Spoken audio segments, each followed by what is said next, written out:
Hello guys, welcome back to my channel or welcome to my channel. Today we are at the r/traumatize them back, and our first post is from Veriana 881. This 81, yeah. It says quitting in style. Okay, let's get down to it. So a little background information. My boss is in his late 40s to early 50s at the youngest. So he and I will go into work every day, and I will get to hear things like how he spent his entire weekend on top of 23-year-olds. What? He would constantly be giving me the details. He would be making nasty sexual jokes and sexual remarks about my customers or people who he happened to see. Though the worst one was when he sent a photo of himself, let's just say enjoying himself. Oh, gross. To my lesbian co-worker who also happened to be married. Needless to say, her wife was not happy and wanted her to quit immediately. It, I did check with my daughter before I sent him this message. I didn't tell her what it was and said, okay, she does know I sent it and she is fine with it.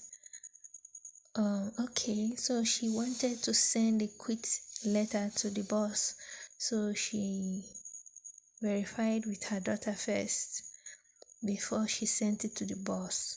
Okay. I'm sorry for the English. Not everyone is perfect in English, and I don't think OP's primary language is English, so please bear with me. Okay, so I said this was the text message I sent to him to quit about 15 minutes before my shift was supposed to start.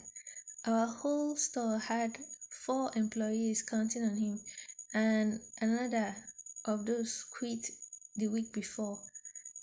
TW, that is to take note, the reason why they quit was because of SA. Oh my god, what kind of a boss is this? Okay, see, I've been waiting for like 6 months for this, but I quit. Maybe next time you decide you want to tell P-file jokes, maybe make sure that the person isn't the mother of a survivor. But props for even getting the age of the joke the same as hers was. Oh my god. So OP's daughter was the survivor of a P-file. And this man is making P-file jokes to her. That is horrifying. Oh my god. Oh my god, this is terrible. Anyway, it was so fun being reminded that at the start of my shift, literally the worst point of my life, and one of the worst things a parent and a child can go through. Oh, but I must be mistaken. If it's something that is funny enough to joke about them, it must be something serious, or it must not be something serious or life destroying. Maybe I should give you details of what my 8-year-old baby suffered through, to help and some more color to help add more color to your jokes. That's what she's saying. Okay? And the pain and emotional trauma, maybe the nightmares we both still have a decade later, even after the years of therapy, or having to hold her hands while the medical staff performed an R-word test kit on her. Oh my god. And just because when an employee has a safety concern, especially one that is completely valid, like the criminals that we were having come in are now coming in armed, and your solution is to ask them to leave their guns, their arms, in the car. Here's a hint: criminals don't usually listen when you ask them nicely to leave their weapons in the car. They tend to get mad and use said weapons on people. And this was on top of all the comments about your intimate life. No one wants to know you spend the weekend on top of guys barely in their 20s, and you aren't answering the phone because you are getting effed up. But I forget. Remind me the best part of getting effing up an 8-year-old girl in the shower. Jesus Christ. Well, OP really went for this person. A child diddler is supposed never to have anything good for them. Well, the guy is delusional. And OP, I hope this quit letter pulls him back to reality, even for a second. Oh my God.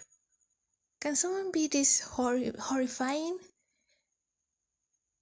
He is a child diddler, and he works there, and he makes jokes about diddling kids and people under the age of 20, barely in their 20s. Oh my God. Why isn't this guy locked up?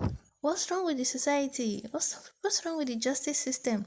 People like this are not supposed to be outside with normal folks. What is he doing out? And he's making jokes, which means, no, it's not even he's going to do it again. He is currently doing it, and he's making jokes. Oh my God. There's certain people, the second chances, I think it's a waste of time. Oh my God. I hope OP and her daughter is okay though. Anyway, the top comment says, damn, you went in.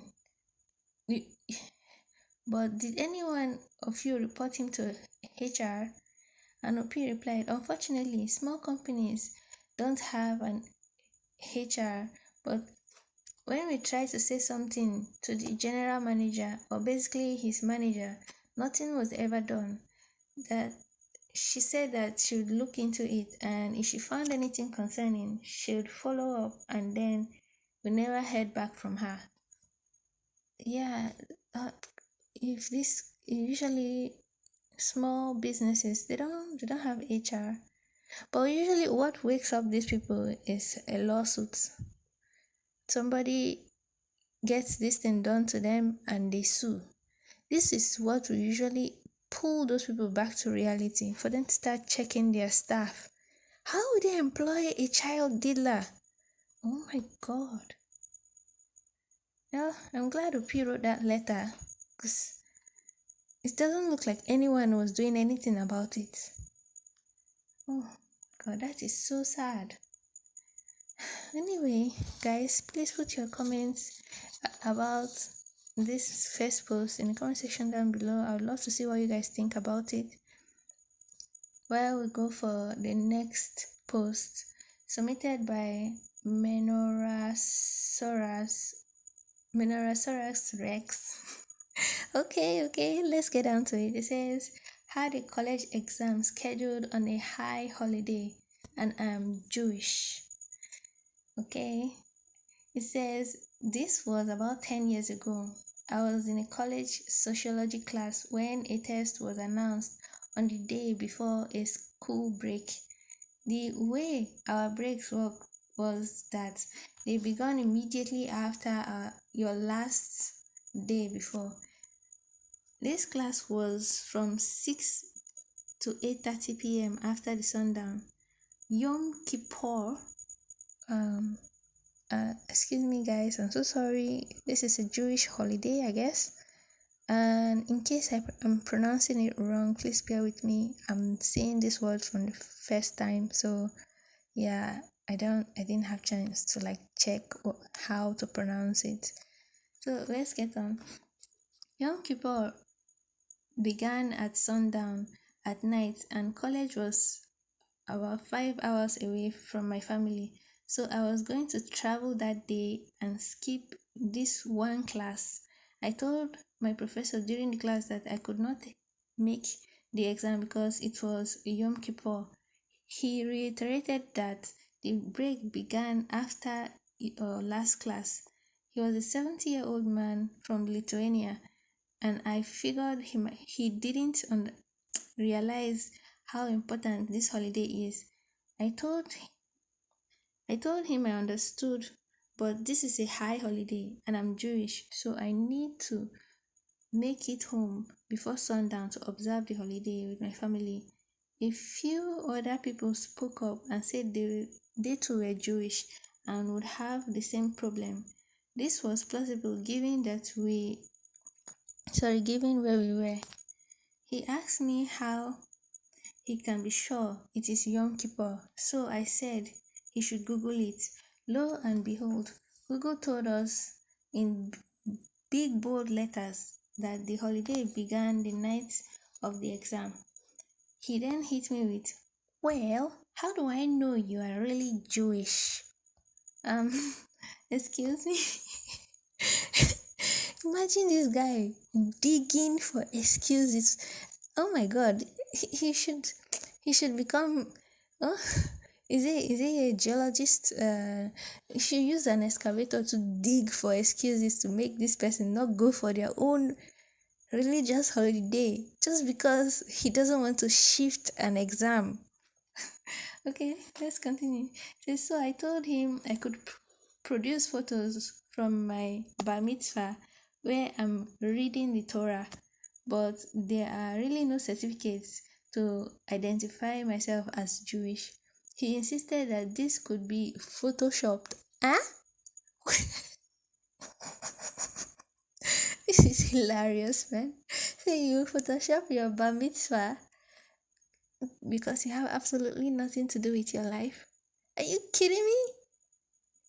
Why will somebody do that? So you're not Jewish, but you're just like, I'm gonna just go Photoshop a 12-year-old bar mitzvah and put my face on there. Wait, I hope they're actually 12 when they celebrate bar mitzvah. Yeah, they're 12. Okay, so just imagine that. This man. Okay, let's continue with it. He said, I called my dad in front of him and put him on a speaker. I explained to my dad what the professor said, that he needed proof that we were Jewish, and asked him if he can confirm or provide any more proof. He suggested that he could send the professor a photo of his circumcised bong. Oh my god, okay. If he needs proof, then he called the professor a Nazi. Needless to say, the next class day, he announced that he simply was moving the test. Okay, now you move the test because they threatened you with a bunk pick. Oh my god, I never ever thought that sending someone a bunk pick will literally be an excuse to go for a religious holiday. Oh god, humans. This is so hilarious. Imagine that. So now he wants to shift it. So him giving photos of his bar mitzvah, the more wholesome one, didn't do the trick. Is sending pictures of your private part that scared him into behaving like a person. Oh my god. Anyway, the top comment says he could send him a picture, but has evidence. Okay, they say he could send him a photo, but as evidence goes, that's strictly circumstantial. Oh my god, the puns. The puns. And I say, Edit, thank you. I'll be here all night. Please be sure to tip your mothers. If you haven't this week, please call your waitresses. Eh? And Obi was laughing. Oh my god. No, no, no. This post is hilarious. Guys, please put it down in the comment section below. What do you guys think about this? That professor was obnoxious. That professor was. Wow. Like, seriously. Um, how will you not know it's a holiday?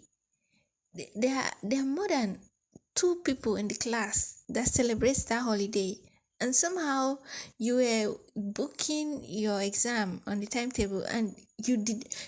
Obviously the professor knows about the holiday. He knows about the Yom Kippur.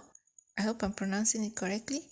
He knows, but he was looking for a loophole or something where he can be like, yeah, I got you, you're lying, you stay for the exam, I'm not going to shift it. Like, dude, it's not supposed to be that way. You already know, and then you're trying to like find ways to poke holes in their information and be like, okay, no, you stay for the exam. It's not it's not good. I don't know why teachers are usually like that. It's everywhere. It's everywhere. Even coming from talking from experience. Back when I was doing my first degree, I had something very important on a particular day, took excuse beforehand and said I wasn't going to be around that day because I've already discussed with my doctor and everything, and we already booked everything down. So I just gave the school that this day I'm not going to be around and I needed permission to leave school. Only for that day to come and they were like, how do we know you're really sick? You're not looking sick. All because I walked into the office to remind them that I'm supposed to be going that day. They delayed me for 3 hours. My mom had to come back from work to come and scare them into letting me go. And it was a medical emergency. Just because I am not expressing pain like the next person doesn't make it any less of an emergency. Like, wow.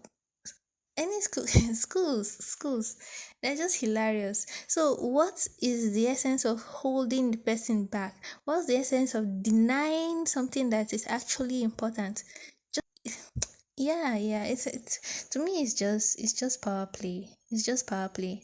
And yeah, OP's dad really put this guy in his place. Like, you should not be doing power play with students. It's not cool. It's not cool. And this is hilarious. So guys, I'd love to see your opinions down in the comment section below, both for the first post and this second post. And until the next video, I'll see you guys. Bye.